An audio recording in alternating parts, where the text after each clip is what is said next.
Non, vous ne rêvez pas.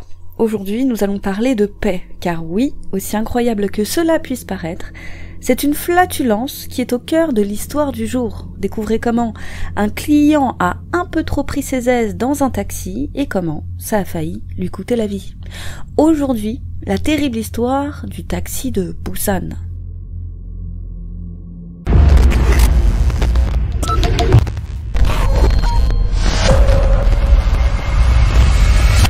Comme toujours, abonnez-vous à la chaîne pour plus de faits divers inédits et likez la vidéo. L'histoire du jour est récente puisqu'elle s'est déroulée le 1er octobre 2020 dans la ville de Busan. Et elle est si surprenante que bien que dramatique, elle a provoqué l'hilarité générale dans le pays tout entier. Tout commence avec un groupe de 3 amis qui a passé la soirée à s'enivrer dans un bar. Il s'agit d'une femme, de son petit ami surnommé par la presse coréenne Monsieur B et d'un ami à eux surnommé Jae-sang. Petit disclaimer, comme nous vous l'avons déjà expliqué dans plusieurs de nos vidéos, en Corée, les identités sont très protégées. Les journalistes utilisent donc la plupart du temps des pseudonymes ou de simples lettres. Donc dans cette affaire, on ne connaît pas les véritables noms et prénoms des protagonistes. En tout état de cause, vers 22h40, le petit groupe quitte le bar. Ils se disent au revoir, le couple part de son côté et l'ami de l'autre. Les amoureux décident alors de héler un taxi pour rentrer chez eux dans le district de Suyang, dans la ville de Busan, et par chance, l'un d'entre eux arrive assez rapidement. Il monte à bord et s'installe sur la banquette arrière du véhicule. Tout se passe normalement, l'homme et la femme discutent du voyage qu'ils ont prévu de faire dès le lendemain matin, lorsque le petit ami, Monsieur B, qui est alors âgé de 26 ans, appuie sa tête sur l'épaule de sa copine et laisse échapper un P. Il dira plus tard que le P est parti tout seul, il n'aurait pas fait exprès. Une odeur malodorante envahit alors l'habitacle. Cette flatulence irrite le taxi, elle irrite surtout ses narines. Surnommé par la presse coréenne Monsieur A, le taxi est alors âgé d'une 50aine d'années, et plutôt que de s'énerver, il baisse les 4 vitres du véhicule sans dire un mot. Il rumine, est exaspéré par ses clients sans gêne et irrespectueux qu'il voit défiler à l'arrière de son véhicule tous les jours. Quelques instants plus tard, quand le couple juge que l'odeur s'est assez dissipée, il s'excuse auprès du conducteur et lui demande de remonter les vitres de la voiture. Et ça, c'est la goutte de trop pour Monsieur A, qui se met en colère et qui commence à crier. Il trouve le jeune homme d'une impolitesse folle, sans compter que ça pue, alors hors de question de fermer ne serait-ce qu'une fenêtre. C'est alors qu'une dispute éclate, à cause du paix, bien évidemment, le couple s'excuse une nouvelle fois. Les deux se disent désolés, mais Monsieur A ne baisse toujours pas les vitres. Le couple ne comprend pas, ils se sont excusés pourtant, ça n'a aucun sens pour eux, mais c'est loin de calmer Monsieur A, et au contraire, la dispute va prendre de plus en plus d'ampleur. Au bout d'un moment, l'attitude du chauffeur de taxi met mal à l'aise la petite amie. Elle sent que la situation risque de dégénérer, alors, comme elle ne se sent pas en sécurité dans le véhicule, elle demande à Monsieur A de s'arrêter.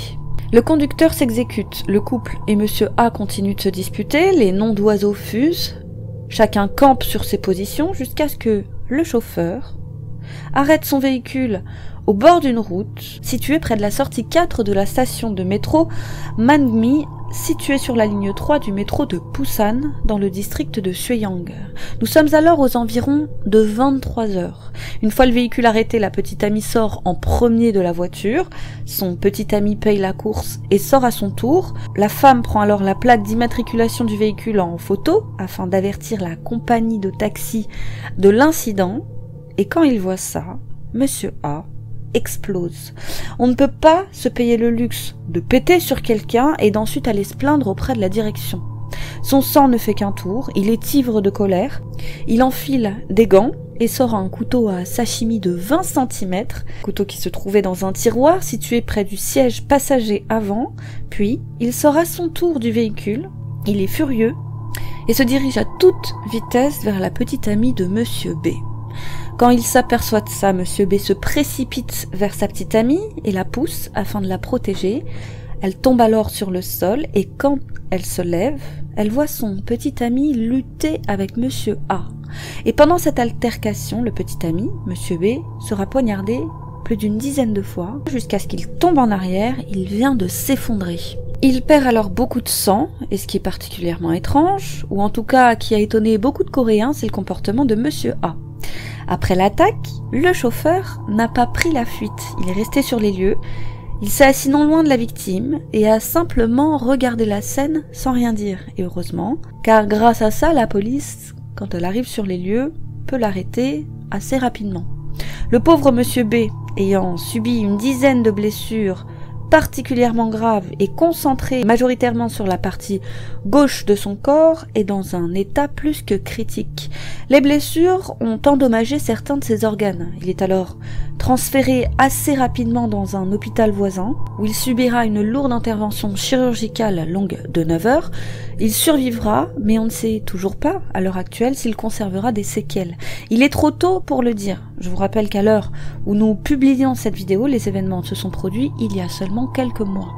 Le pauvre homme a un poumon perforé et a besoin d'une assistance respiratoire. Un nerf de son bras a été endommagé et il aura encore besoin de rééducation pendant au minimum 1 an.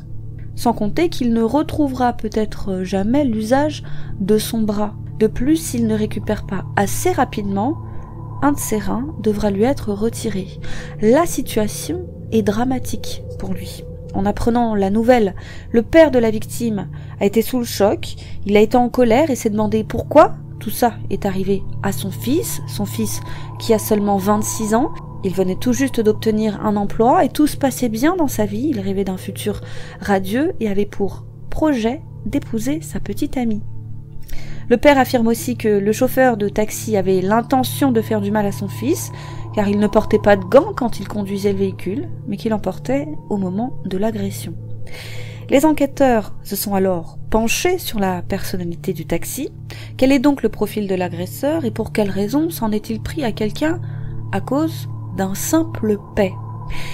Eh bien, il s'avère que Monsieur A travaillait pour la compagnie de taxi depuis peu.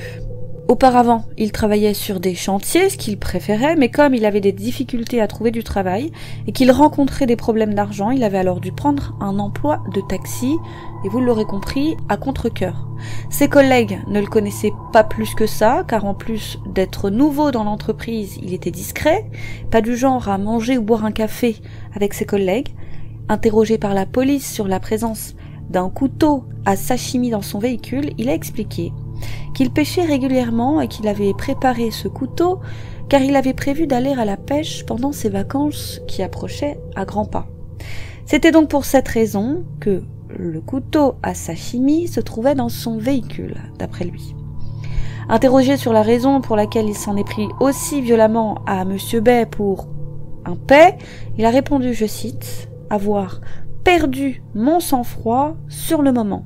Alors on est en droit de se poser la question suivante. Pour quelle raison cet homme, qui en apparence ne semblait pas dangereux et qui n'avait aucun antécédent, a-t-il bien pu commettre un acte d'une violence aussi extrême?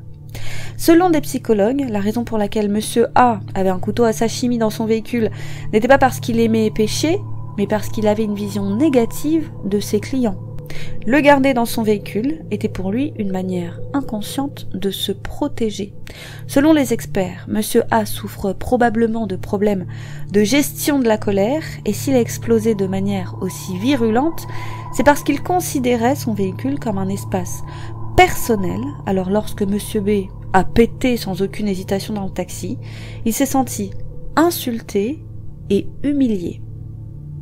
Et c'est ça qui a déclenché son passage à l'acte. De plus, Monsieur A devait être stressé, car il faut le préciser, le métier de taxi ne lui rapportait pas beaucoup. En effet, il devait travailler parfois jusqu'à 18 heures d'affilée pour s'assurer un salaire tout juste décent pour la journée. En effet, en Corée, les chauffeurs doivent verser 100 à 150 $ par jour à la compagnie de taxi qui les emploie, et c'est seulement le reste qu'ils peuvent garder. Et malheureusement, le métier est vraiment très difficile en Corée. Nombreux sont les chauffeurs qui ne réussissent même pas à faire 150 € la journée. Donc qui arrivent à peine à payer ce qu'ils doivent à la compagnie de taxi. L'incident fait rapidement la une des médias, les titres des journaux attirent l'attention et nombreux sont les internautes à laisser des commentaires moqueurs sur les articles en ligne.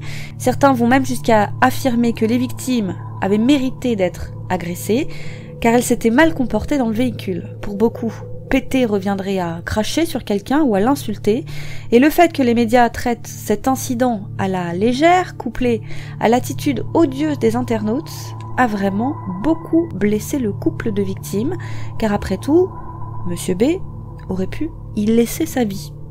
Chaque média y allait de sa formule, et certains étaient très drôles, mais dans les faits, l'affaire n'en reste pas moins tragique. Mais bien sûr, ça n'a pas empêché les internautes de débattre encore et encore sur cette flatulence et de ce que chacun aurait fait à la place du taxi. La police de Pusan a quant à elle annoncé avoir écroué Monsieur A, qui sera jugé comme n'importe quel autre agresseur, car selon eux, son acte était intentionnel. Voilà, on a trouvé cette histoire tellement atypique qu'on ne pouvait pas ne pas vous en parler. Espérons que la victime guérira sans garder de séquelles et que l'auteur des faits recevra une peine particulièrement sévère ou en tout cas une prise en charge adaptée pour calmer son impulsivité. Et comment ne pas vous poser la question, quand bien même elle paraît ridicule, et vous, qu'auriez-vous fait si un inconnu avait pété dans votre voiture? C'est tout pour aujourd'hui. Si la vidéo vous a plu, n'hésitez pas à la liker. Merci pour tous vos messages de soutien. Merci de nous avoir suivis. Comme toujours, retrouvez notre Instagram en barre de commentaires Lila X Lilia. Vous pouvez également nous soutenir sur notre Tipeee que vous retrouverez en page d'accueil. Quant à moi, je vous dis à bientôt sur YouCrime pour une autre triste histoire.